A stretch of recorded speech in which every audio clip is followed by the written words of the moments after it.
Le grand rendez-vous de l'épargne.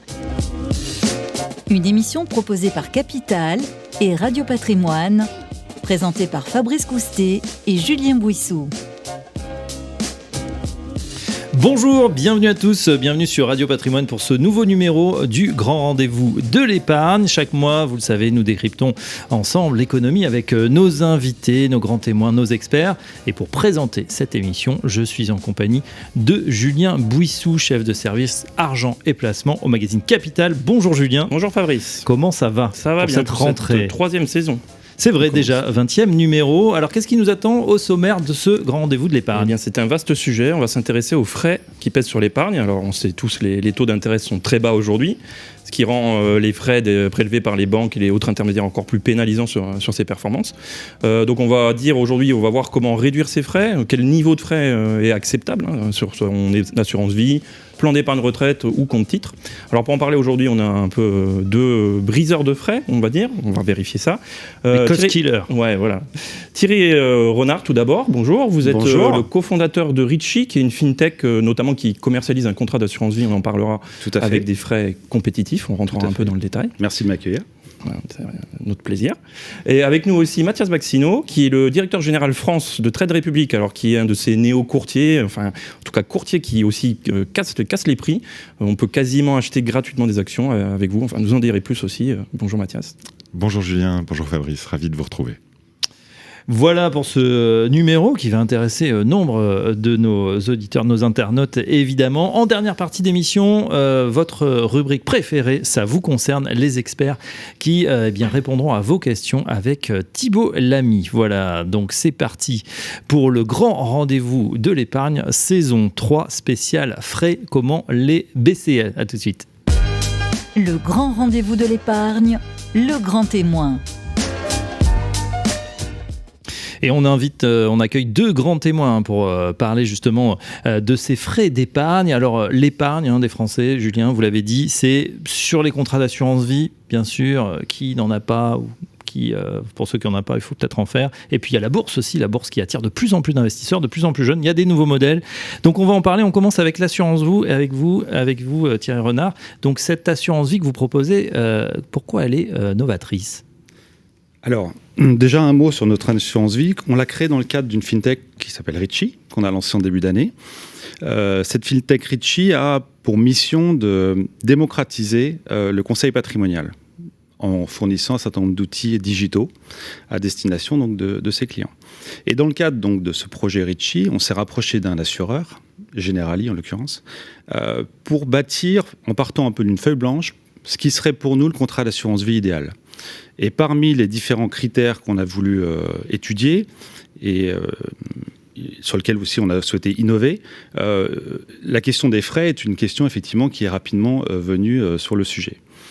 Alors, en quoi le contrat est-il innovant par rapport à plusieurs aspects ? D'abord, c'est un contrat dit clean share. Alors, ce terme n'est pas encore forcément très connu. Qu'est-ce que ça veut dire ? Qu'est-ce qu'un contrat clean share ? Contrat clean share, c'est un contrat dont les supports, donc on va partir du principe qu'on a investi sur des supports actions ou obligations, aussi appelés unités de compte. Et donc ces supports-là, ils sont clean, ils sont purs, ils sont nettoyés. Ils sont nettoyés de quoi ? Des rétrocessions de commissions aux intermédiaires. Ce qui, en soi, peut paraître anecdotique, mais ce qui, dans la réalité, ne l'est pas, puisque les études montrent, et les barèmes aussi des assureurs le permettent de facilement le vérifier, qu'un fonds clean share a en gros 1% de frais en moins qu'un fonds non clean share. C'est-à-dire que sur la durée, ça peut représenter une capitalisation, du moins une économie considérable pour l'investisseur. Parce que l'économie de ce secteur, justement, c'est ça. On a à peu près sur un fonds action deux points de frais de gestion par an. Et sur ces 2 points, en moyenne, il y a un qui revient, donc soit au courtier qui distribue le contrat, soit même à l'assureur. C'est les sociétés de gestion. Après, il y a un partage qui peut être fait. Mais grosso modo, dans la structure des frais d'un contrat, vous avez grosso modo les frais de gestion du contrat. Donc ceux-là, OK, ils sont connus, ils sont lisibles, du moins. Ensuite, vous avez les frais liés au support, et ceux-là, ils ne sont pas lisibles. D'accord. Et alors, petite question évidemment qu'on se pose, c'est du coup comment vous allez gagner de l'argent s'il n'y a plus de ces frais qui sont votre marge aussi? Alors, c'est une bonne question. Nous, en fait, si vous voulez, on a structuré tout l'équilibre financier, si vous voulez, de notre solution, en limitant en fait le montant des frais uniquement dans le montant des frais de gestion. C'est-à-dire qu'en partant du principe qu'effectivement, on est sur un contrat CleanShare, donc on n'aura pas de rétrocession sur les supports. On aura juste une partie des frais de gestion qui reviendra à l'assureur et une autre partie qui reviendra à Ritchie. Voilà, donc comme ça, c'est très clair. Donc, ce qui permet, et je pense que ça sera véritablement une tendance nouvelle sur le marché. Aujourd'hui, on est très précurseurs. Je pense qu'on est les premiers à véritablement lancer un produit grand public CleanShare, accessible dès 500 €. Dans les années à venir, je suis prêt à prendre le pari avec vous que nombre de contrats vont aller dans cette tendance-là. Donc on baisserait encore d'un cran les frais, parce que les contrats Internet, on le sait, ils ont supprimé les frais d'entrée. On met 100, c'est 100 qui fructifie. Donc vous, il n'y aurait que les frais de gestion de l'enveloppe. Ils ne sont pas plus élevés, parce qu'il faut bien vous rattraper un moment. Ils ne sont pas plus élevés qu'ailleurs. Non, justement, on a fait des comparatifs. Nous, aujourd'hui, on a en tout cumulé l'ensemble des frais de gestion possibles sur le contrat, qui inclut, alors je ne l'avais pas signalé, mais qui inclut une gestion pilotée. Donc, c'est-à-dire que vous avez quelqu'un qui véritablement pilote vos portefeuilles. Et ça, ce type de mandat de gestion, ça a un coût aussi, lorsque vous les souscrivez à travers des compagnies de l'assurance. Au total, on est à 1,54%. D'accord. Ce qui fait de nous le contrat le moins cher du marché. Pour la gestion pilotée? Tout donc, compris. Avec trois profils, y compris gestion pilotée. Avec 3 profils, donc chez Ritchie, toujours pareil.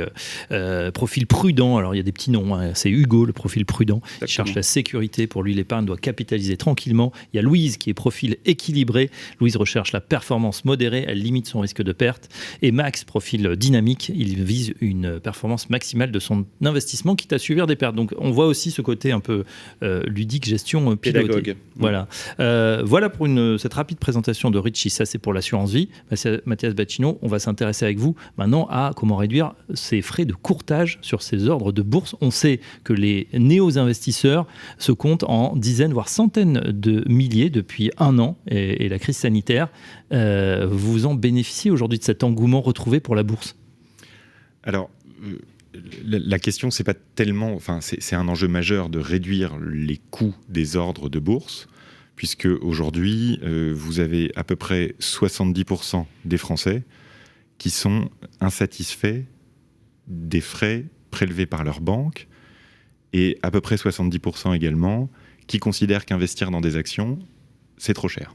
Donc il y a un constat massif. C'est lié à l'absence de transparence des établissements bancaires et de courtage traditionnels sur ce simple service qui est celui de l'exécution d'ordres de bourse, sur lequel des frais sont facturés historiquement en pourcentage, ce qui ne fait aucun sens puisque les coûts supportés par les opérateurs sont des coûts fixes.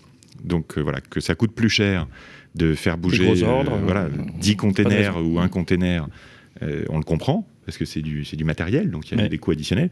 C'est un ordre de bourse, c'est une ligne informatique aujourd'hui. Alors, ça fait longtemps qu'il y a des courtiers, notamment aux États-Unis, qui proposent même des courtages à zéro. C'est un peu aussi votre proposition. Enfin, c'est 1 euro l'ordre, donc c'est très peu cher et même on peut tomber à zéro. Vous allez nous expliquer comment? Alors, 1 euro l'ordre, c'est pas très peu cher pour un ordre de bourse. 1 euro l'ordre, c'est le juste prix pour ce service. Ce qui est... C'est pas nous qui sommes très peu chers. Vous allez agacer tous ceux qui payent 10, 15 euros. C'est pas 15 euros, l'AMF le dit, c'est jusqu'à 52 euros dans une banque pour un ordre de 10 000 euros. Pour un ordre de 1 000 euros, ça varie de 1 euro chez nous, par exemple, chez Trade Republic, à 8 euros dans une banque traditionnelle. Donc, c'est pas nous qui sommes des cost killers ou des low cost. On est juste structurés pour être capables d'être profitable tout en fournissant un service qui est un service de qualité, un service normal.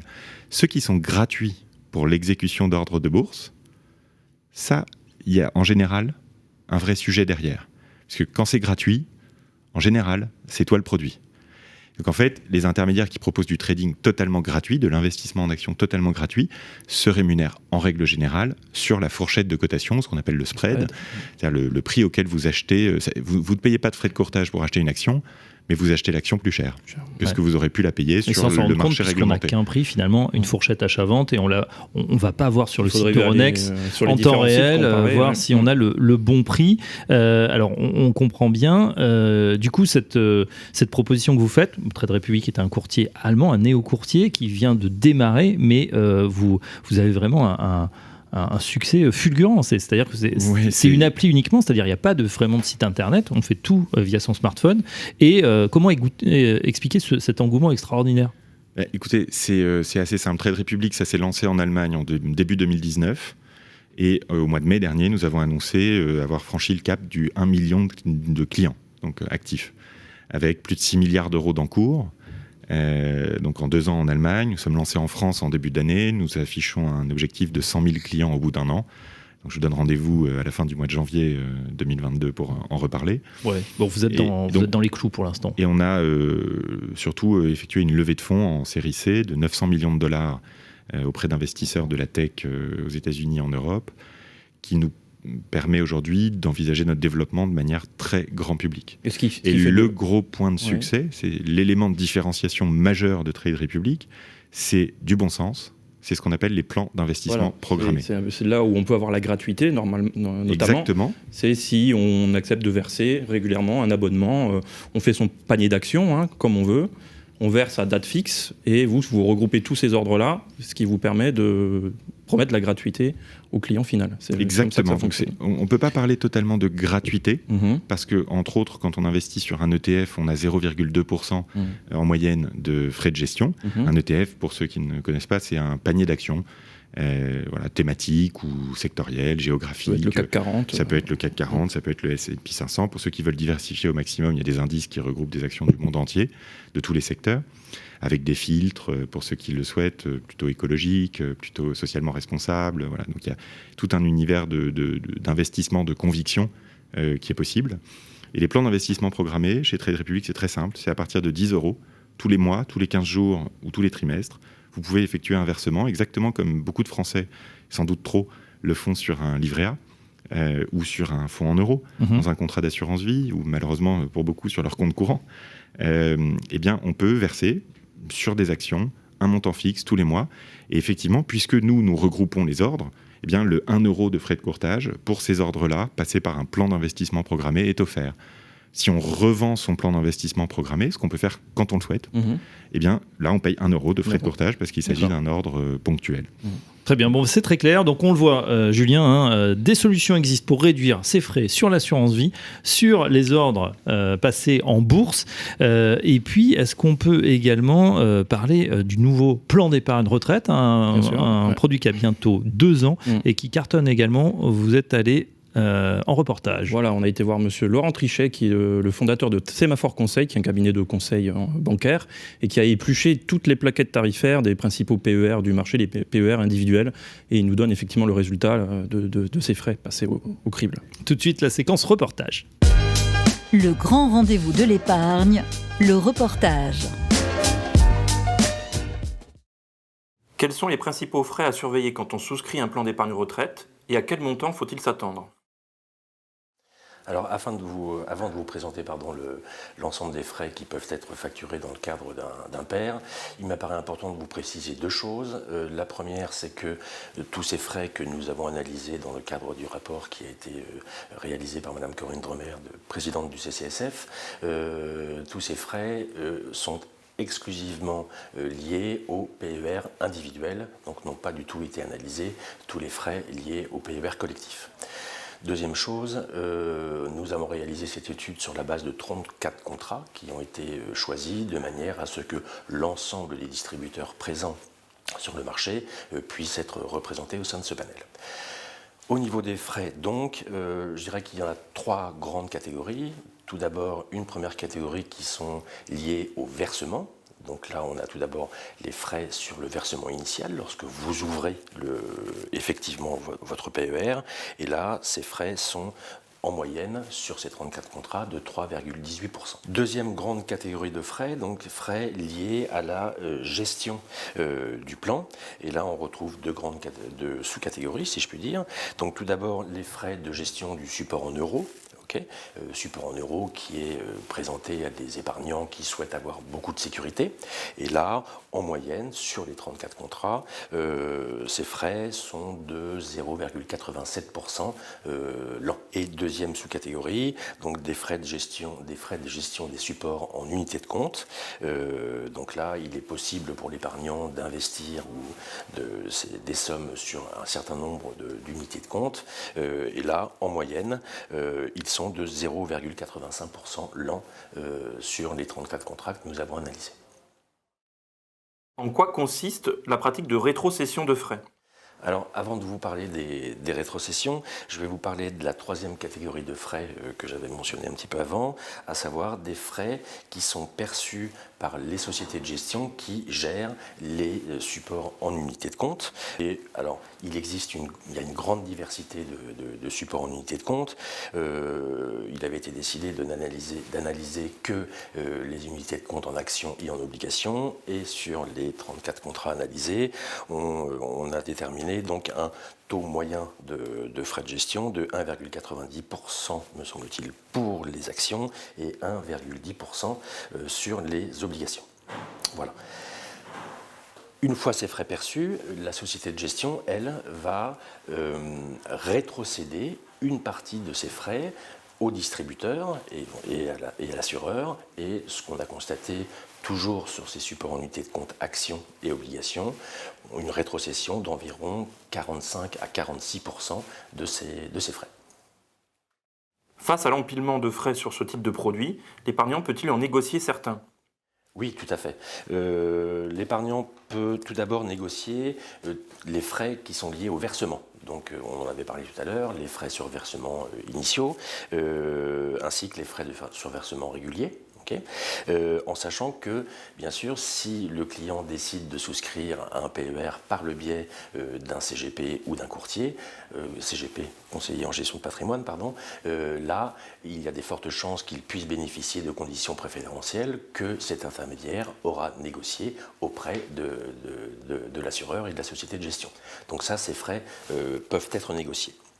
Les frais d'arbitrage peuvent l'être également, tout comme sur l'assurance vie, qui présente beaucoup de similitudes en termes de frais avec le PER.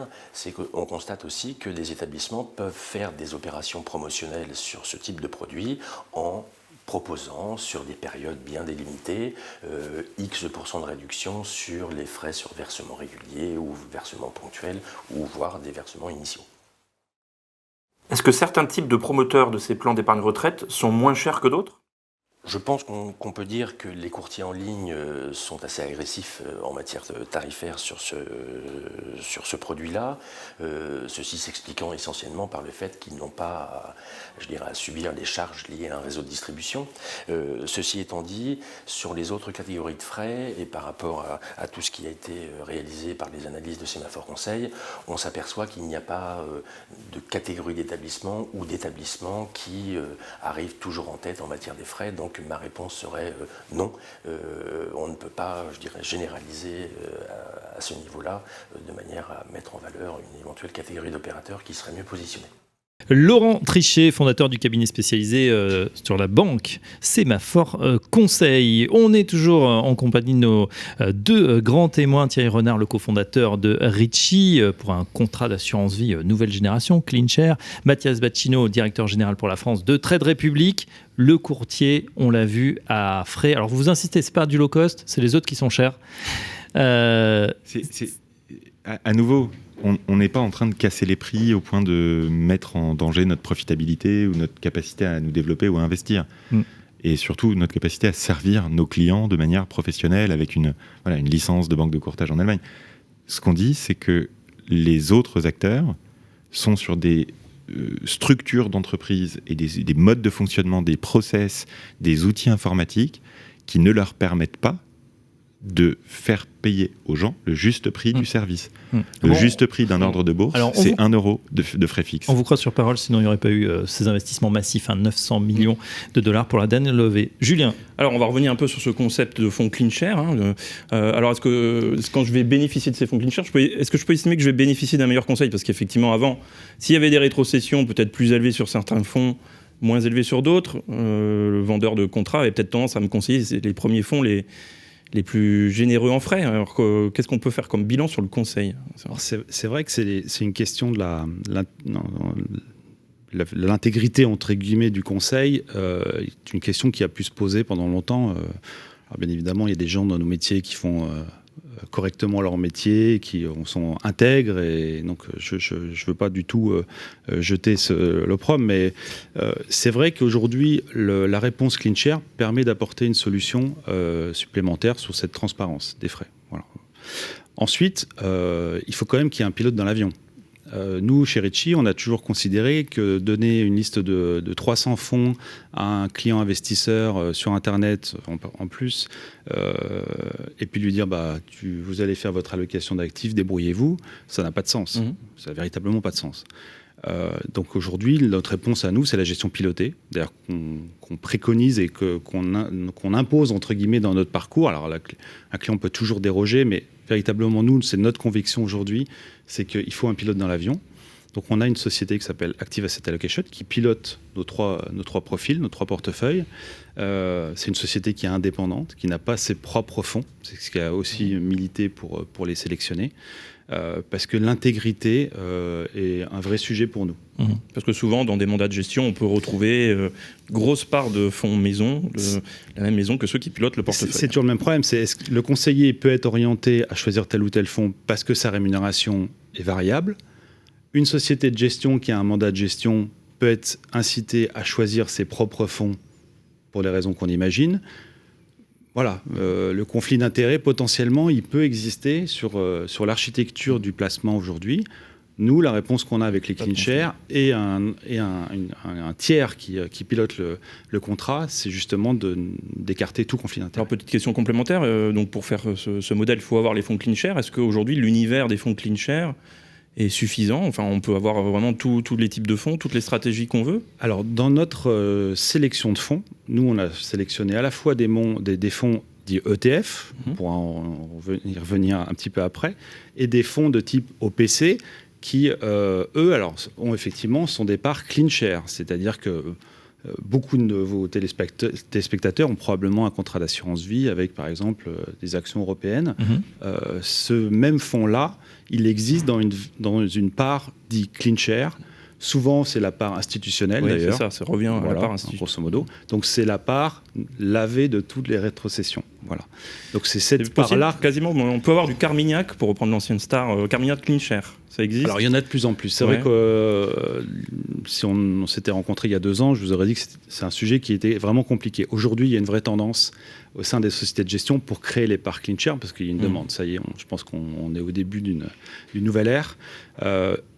Je voulais ajouter un autre point, c'est qu'en dehors de ce prisme CleanShare de notre contrat, nous, on a rajouté un autre prisme qui est le prisme de la finance verte et de la finance à impact, ce qui est encore resserrer notre univers. Alors attention là, parce qu'on va quand même perdre des gens. Déjà qu'on parle de CleanShare, c'est pas vraiment tout à fait franco-français. CleanShare, on a compris. Donc on rappelle, donc ce sont ces parts de fonds sans rétrocession, donc qui vont distribuer sans capital ou sans frais ajoutés.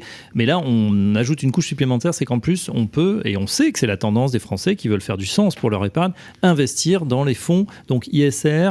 C'est ça. Alors aujourd'hui, lorsque des gens souhaitent placer de leur argent, mais en se disant, moi, j'ai envie finalement de maîtriser un peu l'univers dans lequel je vais investir, il y a des choses qui me parlent et puis d'autres choses qui ne me parlent pas. Et je veux être maître de mon investissement par rapport à mes convictions, mon éthique, etc. Ça, c'est une vraie tendance aujourd'hui. Alors on peut résumer ça dans la finance verte ou la finance à impact. J'aime bien ce terme-là, de finance à impact. Alors pour ce faire, les sociétés de gestion ont labellisé leur support en fait. Alors il y a différents labels aujourd'hui. Je pense que là aussi on est au début d'une nouvelle ère, donc tout ça est en train de se mettre en place. Je pense qu'on y verra un peu plus clair à l'avenir, avec un peu moins peut-être de labels et des choses un peu plus ça se met en place, un peu moins marketing comme ça a pu l'être au début, et vraiment beaucoup plus clair du point de vue de l'investisseur. Mais ce que je voulais ajouter, c'est que chez Ritchie, c'est une véritable conviction. Ce qu'on note, on en parlait avant l'émission, ce qu'on note aujourd'hui sur toutes les plateformes, c'est qu'on a une vraie demande pour investir de manière éthique. Et chez Ritchie, nos portefeuilles sont investis entre 55 et 85% sur des fonds labellisés. On va peut-être voir du côté de M. Bacchino. Alors, est-ce qu'il y a comment on fait chez vous si on veut verdir son portefeuille, le faire de façon éthique? C'est au choix de l'épargnant? Il y a des... Alors oui, nous sommes la Trade République, donc avec des citoyens investisseurs. Donc chacun est libre de ses investissements. Et il se trouve qu'aujourd'hui, quand vous avez la moitié de vos clients qui ont moins de 30 ans, eh bien, les jeunes aujourd'hui ont des convictions. Ils se forment, ils ne sont pas seuls derrière leur ordinateur, ils sont collectivement, comme une sorte de blockchain intellectuelle, ils échangent et on observe, nous, un mouvement très naturel et très puissant en faveur des actions des entreprises qui soutiennent la croissance écologique et de manière plus diversifiée sur les ETF. Donc les ETF sont des paniers d'actions qui ont à peu près 10 fois moins de frais que les fonds de gestion traditionnels. Et un ETF, aujourd'hui, le deuxième ETF le plus utilisé en plan d'investissement programmé, donc en investissement régulier par les clients de Trade Republic en Europe, c'est un ETF sur les énergies renouvelables. D'accord. C'est pour ça, de la confusion clean tech, clean shares, c'est pas tout à fait la même chose, mais ça rejoint ce que vous dites. J'ai une question concernant, alors on parle ETF, on parle investissement, justement c'est cette population, la moitié en moins de 30 ans, et les jeunes, on le sait, ils sont intéressés par un nouveau type d'actifs qui fait un peu peur, c'est les crypto-monnaies. Est-ce que c'est quelque chose que vous allez proposer sur la plateforme Trade Republic ? Alors, effectivement, nous proposons des crypto-monnaies. Nous mettons à disposition de nos clients 4 crypto-monnaies en Allemagne pour l'instant. Ils sont le Bitcoin Cash, le Litecoin et l'Ethereum, donc les principales crypto-monnaies. Ça va arriver en France ? Oui, tout à fait. Nous sommes en train de préparer le déploiement de cette offre dans les autres pays européens dans lesquels nous opérons et dans lesquels nous opérerons dans les mois qui viennent. Les crypto-monnaies, avant tout, il y a une demande qui est évidente. Donc, s'il y a une demande, autant l'adresser. Et puis surtout, fournir un service de qualité. C'est-à-dire que les crypto-monnaies, aujourd'hui, dans les plateformes d'exécution d'ordre de crypto-monnaies, vous trouvez tout et n'importe quoi. Trade Republic, à nouveau, c'est un acteur régulé. Donc... Alors, je vous pose la question parce qu'on sait très bien que sur cette crypto-monnaie, je vous laisse finir après, il y a une grande volatilité. Et justement, je trouve que le plan peut, du coup, si on met un petit ticket tous les mois, sans s'en rendre compte, ça lisse finalement cette volatilité qui, on le sait, est assez extrême sur les cryptos. On a 2 logiques, nous, chez Trade Republic. C'est la diversification et le caractère progressif. On ne met pas tous ses œufs dans le même panier et on ne les met pas tous au même moment. Donc effectivement, la crypto-monnaie peut être perçue comme un outil de diversification du risque de son portefeuille. C'est très net, c'est une nouvelle classe d'actifs pour la diversification. Et avec le plan d'investissement programmé, qui est disponible pour les crypto-monnaies, eh bien, effectivement, là, on réduit considérablement le risque de son portefeuille. De manière générale, un portefeuille dans lequel on investit tout en une fois et un portefeuille dans lequel on investit un petit peu tous les mois, c'est 3 fois plus risqué. C'est pas nous qui le disons, ce sont des économistes. Sur du long terme. 3 fois plus risqué. Et le rendement, quand on investit à 20 ans en plan d'investissement programmé, est 2 fois supérieur. Ouais, après, il faut éviter les grands accidents qu'on a connus 2001, 2007, même avec cela, sur les 120 dernières années... On vous fait confiance. J'ai une deuxième question, tout aussi importante, mais très importante pour nous, les Français. Vous le savez bien, c'est là où le bas blesse dans ces néo-courtiers, c'est notre fameux PEA, qui est incroyable de difficultés pour cette fiscalité qu'il faut reprendre, qui a changé au fil des ans. Est-ce que vous pensez que vous allez pouvoir bientôt proposer un PEA aux Français sur Trade Republic ? Alors, nous le disons depuis notre arrivée en France, notre volonté clairement affichée, notre priorité d'ailleurs. J'étais d'ailleurs encore hier à Berlin pour en parler avec les équipes là-bas. C'est de proposer un PEA, puisque des plans d'investissement programmés dans des ETF, dans un PEA, c'est probablement l'un des meilleurs produits d'épargne possible, tant en termes de rendement que de fiscalité que de frais. Bien sûr. Donc, oui, Trade Republic va proposer un PEA en France. Le projet est avancé. Nous avons indiqué que nous souhaitions le lancer dans la première année de notre exercice en France. Et dès que vous avez 100 000 clients. C'est également notre objectif pour notre première année d'exercice en France. Et effectivement, ce sera peut-être un produit qui nous permettra d'accélérer encore un peu plus. Sur un modèle de frais, ce qu'on disait, identique à un compte titre. C'est-à-dire que le PEA... souvent, ce que disent les banques traditionnelles disent que le PEA, c'est cher parce qu'il faut faire le relevé fiscal, etc. Regardez toute l'historique du compte. Vous allez pouvoir faire la même promesse tarifaire, y compris sur le PEA. Oui. D'accord. La grille tarifaire de Trade Republic fait une ligne. Un ordre de bourse, ça coûte 1 €. C'est simple et efficace. Eh bien, écoutez, je crois qu'on a tous les outils en main, que ce soit avec Thierry Renard, le cofondateur de Ritchie, et avec Mathias Bacchino, directeur général pour la France de Trade Republic, tous les armes en main pour faire baisser ses frais durablement sur des plateformes en plus performantes. Je vous invite vraiment à les découvrir. Un grand merci, messieurs, pour nous avoir fait découvrir ces nouvelles solutions. Merci à vous, Julien Bouissou. On retrouvera bien sûr les articles dans Capital. Le grand rendez-vous de l'épargne, ça continue. Tout de suite, la rubrique « Ça vous concerne ». Le grand rendez-vous de l'épargne, ça vous concerne. C'est une de vos rubriques préférées, ça vous concerne, les questions des internautes, les réponses de nos experts. Et pour présenter cette rubrique, je suis en compagnie de Thibault Lamy. Bonjour Thibault. Bonjour Fabrice. Vous êtes journaliste rubrique placement chez Capital. On accueille notre première experte chez Charlotte Tamer. Bonjour Charlotte. Bonjour. Directrice conseil chez Yomoni. Thibault, nous avons une question de Charles pour Charlotte. Oui, Charles, alors c'est un lecteur de Capital qui veut ouvrir un plan d'épargne retraite, donc le fameux PER. Alors, il aimerait, avant de souscrire, connaître un peu les différences entre les deux grands types de PER, donc c'est-à-dire assurantiel d'un côté et compte titre de l'autre. Ok, alors pour répondre à Charles, c'est vrai qu'une des grandes nouveautés du nouveau plan d'épargne retraite, c'est la possibilité offerte par la loi que le dispositif prenne la forme sous-jacente, en fait, soit d'un compte titre, donc qui est une enveloppe bancaire, donc détenue auprès d'un établissement bancaire, soit d'une assurance vie, donc une enveloppe assurantielle détenue auprès d'un assureur. On le note juste ici, précédemment, tout ce qui était plan d'épargne retraite populaire, PERP, Madelin, était forcément détenu auprès d'un teneur de compte qui était l'assurance. Pour être assez clair, les banques ne se sont pas ruées sur l'opportunité d'ouvrir leur propre PER et avec la gestion qui est à l'intérieur, mais en termes de fonctionnement, c'est-à-dire la possibilité de déduire ses investissements d'un point de vue fiscal, le fait que le capital soit globalement bloqué jusqu'à la retraite et la possibilité de sortir soit en rente, soit en capital, reste à peu près identique entre les deux enveloppes. Donc je dirais que a priori, comme ça, la différence, elle n'est pas forcément très évidente. Pour autant, ce point, il est à nuancer par deux aspects. Le premier aspect, c'est de se dire qu'en fait, les enveloppes bancaires, traditionnellement, sont moins chères en termes de frais de tenue de compte. Alors, je dis frais de tenue de compte, mais tout le monde les appelle frais de gestion. On a un petit problème de nomenclature quand même sur le marché, sur l'appellation des frais. Les frais de tenue de compte, c'est les frais qui reviennent à la personne qui assure le rôle de coffre-fort des capitaux. Et en fait, sur le marché, on se rend compte que les acteurs les moins chers, en termes de PER assurantiel, proposent des frais de gestion à 0,6% par an, ce qui n'est pas excessif pour une enveloppe assurantielle. Sur le compte titre, sur les peu de dispositifs PER de compte titre qui existent aujourd'hui, il y en a 2, les frais maximum sont de 0,3. On passe quand même du simple au double. Sur une capitalisation qui normalement est envisagée au moins sur 8 ans, 10 ans, 15 ans et plus, le différentiel peut être colossal. La deuxième nuance qu'on apporte aussi, c'est qu'on se rend compte que lorsqu'on veut sortir en capital de son PER au moment de la retraite, les enveloppes assurantielles proposent des conditions un peu plus restrictives sur le fractionnement de la sortie en capital. C'est-à-dire que vous ne sortez pas votre capital. Alors, vous pouvez le sortir en une fois, ça leur pose pas problème. Mais normalement, l'investisseur envisage de sortir quand il en a besoin, par exemple. On se rend compte que les assureurs vont fractionner soit dans le temps, sur par exemple une dizaine de durées d'années, c'est-à-dire que vous avez 10 ans pour sortir votre capital retraite du dispositif, soit sur un nombre de rachats qui peut être limité, je ne sais pas, à 10 rachats sur la durée de votre retraite. Ce qui va vous inciter en fait à sortir des plus grosses sommes d'un coup, donc avec un prorata de plus-value plus important, et donc faire augmenter la fiscalité au moment où vous sortez.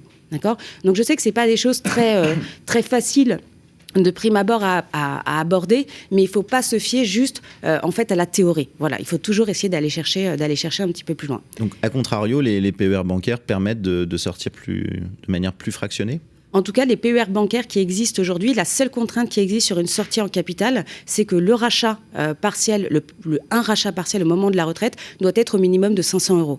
En gros, c'est pas un compte courant, mais bon, a priori, ça, l'investisseur le sait. Mais c'est illimité en termes de fractionnement et en termes de durée dans le temps, ce qui peut être un avantage pour l'épargnant.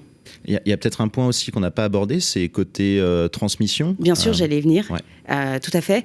Alors, dans le PER assurantiel, vous êtes sur une assurance vie, et donc si vous décédez pendant la durée de vie de votre contrat, ou lors de la phase de distribution, si vous avez pris l'option de sortie en capital, D'accord, attention, ça ne marche pas avec la rente. Eh bien, en fait, si vous décédez pendant la phase de capitalisation, pendant la phase de sortie en capital, eh bien, en fait, vous bénéficiez de la clause bénéficiaire de l'assurance vie de 152 500 €. Alors que lorsque vous êtes sur un PER compte titre, en fait, le capital n'est pas à fond perdu. C'est juste que ça tombe dans la masse successorale selon les droits de succession en vigueur par rapport à la dévolution successorale de l'investisseur. Ça aussi, on le remet un petit peu en question aujourd'hui parce que la destination première d'un PER, c'est pas d'être transmis. Le fait de décéder pendant la phase de constitution est quand même, alors généralement, c'est un peu l'exception. Ça arrive, on le sait que ça arrive, mais je pense que le pourcentage est quand même relativement faible par rapport à c'est-à-dire à la phase de distribution.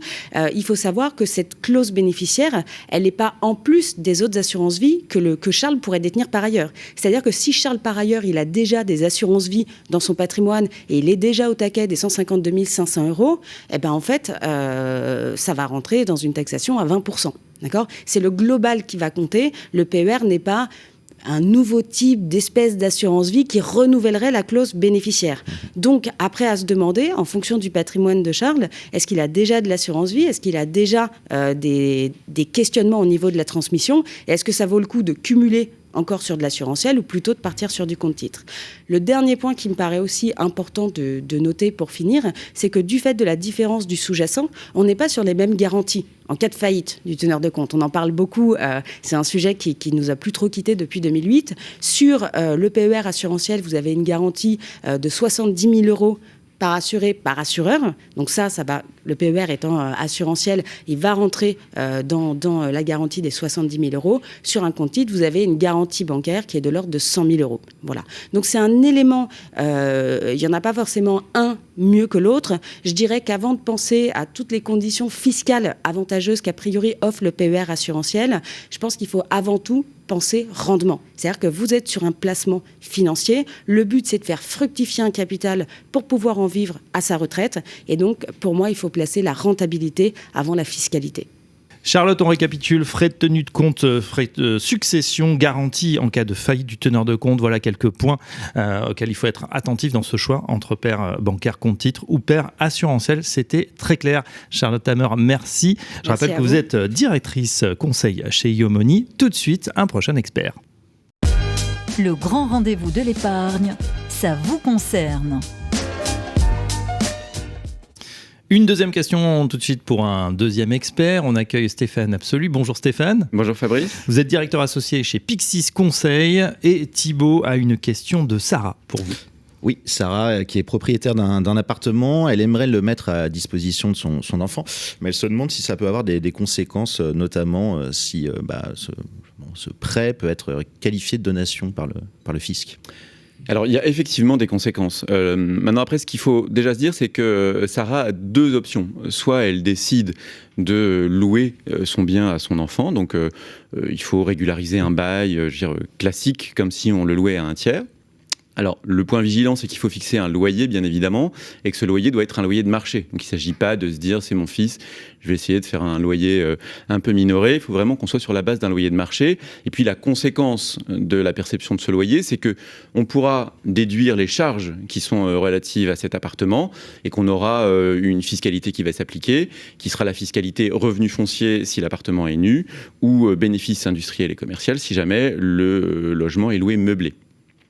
Face à tout cela, il faut aussi mettre en parallèle le fait que si c'est une mère, donc Sarah, qui loue à son enfant, l'enfant ne peut pas bénéficier des aides au logement. C'est le cas particulier de la mise à disposition d'un logement dans le cadre de la famille. Donc ça, c'est le premier volet, je dirais, location de l'appartement à son fils.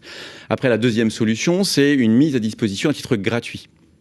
Donc là, chez Pixis, on a l'habitude de conseiller aux clients de régulariser quand même un document pour justement mettre par écrit cette mise à disposition à titre gratuit. Parce que ce qui peut se passer, notamment au moment de la succession, c'est qu'on ait un enfant qui lève la main et qui vienne dire « moi j'ai été désavantagé, mon frère ou ma sœur a eu un avantage pendant un certain nombre d'années et je demande une requalification en termes de donation, donc de libéralité ».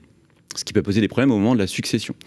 De la même manière, d'ailleurs, il faut savoir que si l'enfant, par exemple, a déjà un salaire, peut parfaitement subvenir à ses besoins, là, on a un risque de requalification en donation par l'administration fiscale qui vient dire en fait la mise à disposition à titre gratuit n'était pas nécessaire puisque l'enfant a de quoi payer un loyer, donc je requalifie en donation. De la même manière, il faut savoir que l'enfant n'a pas le droit à des prestations aide au logement. Et puis cette mise à disposition à titre gratuit en fait, va permettre à Sarah, en l'occurrence, si elle fait ce choix-là, de pouvoir déduire une pension alimentaire. On considère que cette mise à disposition équivaut à une pension alimentaire versée en nature. Et donc ça veut dire qu'à l'inverse, là, elle va pouvoir déduire cette pension alimentaire de ses revenus. Je rappelle que pour 2020, notamment, la déduction était limitée à un petit peu plus de 5 900 €. Donc, c'est aussi un des critères à prendre en compte. Après, pour rentrer dans le cadre de cette déduction fiscale, il faut bien évidemment que l'enfant de Sarah ne soit plus rattaché à son foyer fiscal, pour qu'on puisse rentrer dans le mécanisme de la pension alimentaire. Et il faut bien évidemment que l'enfant de Sarah ne soit pas dans une situation où il peut subvenir à ses besoins. C'est-à-dire qu'il faut vraiment qu'on ait, si jamais par exemple il percevait un salaire, il faudrait caler la pension alimentaire par rapport au salaire éventuellement qu'il perçoit. Ça veut dire qu'étudiant, finalement, ça passe le jour où on commence à percevoir un salaire, c'est là où ça se complique. Alors, même si jamais l'étudiant perçoit un petit salaire, mais du coup qui ne lui permettent pas d'avoir pleinement son loyer, on peut très bien avoir la possibilité de déduire encore une partie de cette pension alimentaire. Ce qu'il faut juste, c'est cadrer par rapport à l'aide qui est apportée entre le salaire qui est perçu par l'étudiant et puis la pension alimentaire versée en nature qui est proposée par le parent. Donc après, c'est vrai que entre ces deux solutions, il n'y a pas la bonne et la mauvaise. Ce qu'il faut, c'est analyser la situation du parent et de l'enfant pour déterminer la tranche d'imposition, les charges éventuellement qui peuvent être déduites de cet appartement, le salaire qui est perçu par l'enfant, la situation globale de l'enfant et du parent, pour savoir. Donc en fait, il faut prendre son ardoise, poser ses calculs et déterminer si, en termes de flux, c'est plus intéressant d'être dans une location, revenu foncier, déduction des charges, ou une mise à disposition à titre gratuit et déduction d'une pension alimentaire. Merci Stéphane. Stéphane Absolu, directeur associé chez Pixis Conseil. Tout de suite, une troisième question, un troisième expert. Le grand rendez-vous de l'épargne, ça vous concerne. Nouvelle question et nouvelle réponse d'une experte. On accueille Nathalie Cousigoussuaz. Bonjour Nathalie. Bonjour. Vous êtes notaire à Paris. On est ravis de vous retrouver sur ce plateau. Moi aussi. Alors Thibaut, on a une question un peu particulière d'une lectrice, Leïla, qui vient de perdre son père qui vivait au Maroc, tout à fait. Et son papa, il a laissé 2 héritiers, donc notre lectrice, Leïla, et son frère. Alors, le patrimoine du papa se composait d'une maison à Rabat et d'un appartement à Montpellier. Alors, là où ça se complique, c'est que du fait du sexe de Leïla, elle a appris qu'elle allait recevoir une part réduite de la maison au Maroc et elle se demande si elle peut obtenir une compensation sur le bien situé en France. Alors la question de Leïla, elle est extrêmement importante et d'actualité d'ailleurs. Alors ce qu'il faut savoir, c'est que c'est des questions de ce qu'on appelle de droit international privé. Et en fait, au regard de la loi française, eh bien c'est la loi marocaine qui a vocation à régir la succession, parce que la France, elle est partie au règlement succession du 4 juillet 2012 qui s'applique à la succession du papa de Leïla. Donc concrètement, il faut bien comprendre que le dernier domicile du papa de Leïla étant le Maroc, c'est la loi marocaine qui a vocation à régir la succession, c'est-à-dire à dire qui hérite légalement. Donc effectivement, ce qu'il faut savoir aussi au Maroc, c'est qu'il y a une infériorité successorale à l'égard des femmes, notamment, mais aussi à l'égard de certaines personnes qui n'ont pas la religion requise pour pouvoir hériter, de sorte qu'il y a une discrimination successorale. Donc ça, c'est un fait. Mais ce qui va se passer, c'est que du coup, en France, quand on va régler le bien de Montpellier, normalement, le notaire français va devoir le régler selon la loi marocaine, qui prévoit cette infériorité successorale due au sexe de Leïla. Cependant, en fonction des critères de droit international privé, d'ordre public français, on va considérer que ces pratiques sont discriminatoires et Montpellier va être divisé par moitié entre Leïla et son frère. En revanche, malheureusement, on ne pourra pas rectifier l'infériorité successorale qui s'est produite au Maroc. Ça, c'est en l'état de notre code. Sauf que, très récemment, à l'occasion de la loi du 24 août 2021, il y a un article de notre code civil, l'article 913 du code civil, pour être précis, qui s'est enrichi d'un nouveau paragraphe. Et qu'est-ce qu'il vient dire ?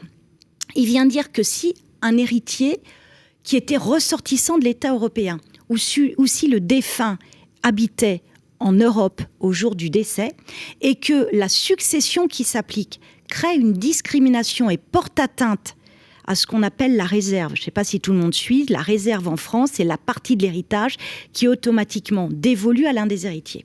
OK ? Eh bien, l'héritier discriminé ou l'héritier qui n'aura pas eu sa part de réserve au regard des règles successorales du pays en raison de son sexe, en raison de sa religion, eh bien, il pourra compenser sur les biens en France. Sauf que là, Leïla, ça ne s'appliquerait pas non plus à Leïla. Déjà, ça s'applique pour les décès à partir du 1er novembre, d'une part.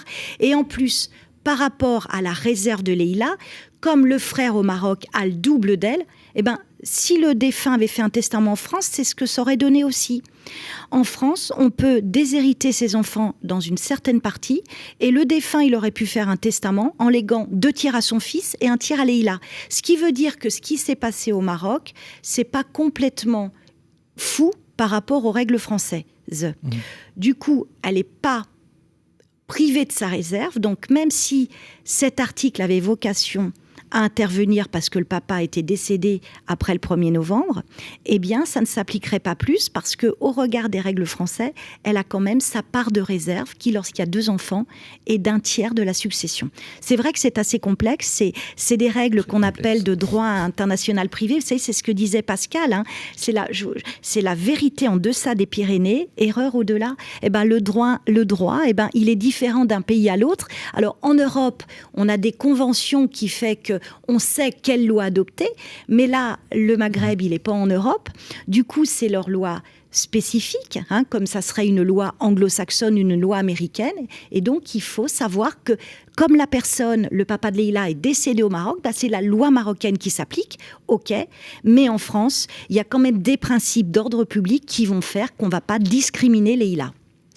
C'est très clair. C'est vrai qu'on a vu à l'occasion d'une actualité récente, décès d'un chanteur célèbre, droit international, États-Unis, France, que c'était des histoires extrêmement compliquées. Bien sûr. Entre les différents pays. Tout à fait. Pas évident d'harmoniser tout ça. Et il faut pas toujours. Effectivement, c'est très bien cette loi qui permet de rétablir les réserves. On parlait beaucoup à un moment de la disparition de la réserve, justement avec l'affaire Johnny, notamment, qui a mis ça en plein feu d'actualité. On se disait, mais est-ce que la réserve est morte ? Bah, avec ce nouvel alinéa, on va justement, on l'a fait revivre un peu, parce qu'on dit, bah, dans les pays où l'enfant n'a pas droit à sa part de réserve, eh ben, sur les biens en France, on va la rétablir. Alors, c'est pas facile. Les notaires vont avoir beaucoup de boulot pour aller se renseigner dans les pays sur la consistance des biens, mais c'est quand même une avancée importante en faveur de la réserve héréditaire. Merci maître Nathalie Cosigou-Suas, notaire à Paris. Merci Thibault Lamy, journaliste spécialiste de placement de Capital. Cette émission se termine, on se retrouve dès le mois prochain pour un nouveau numéro du Grand Rendez-vous de l'épargne. Retrouvez le Grand Rendez-vous de l'épargne en podcast sur Radio Patrimoine et en vidéo sur capital.fr.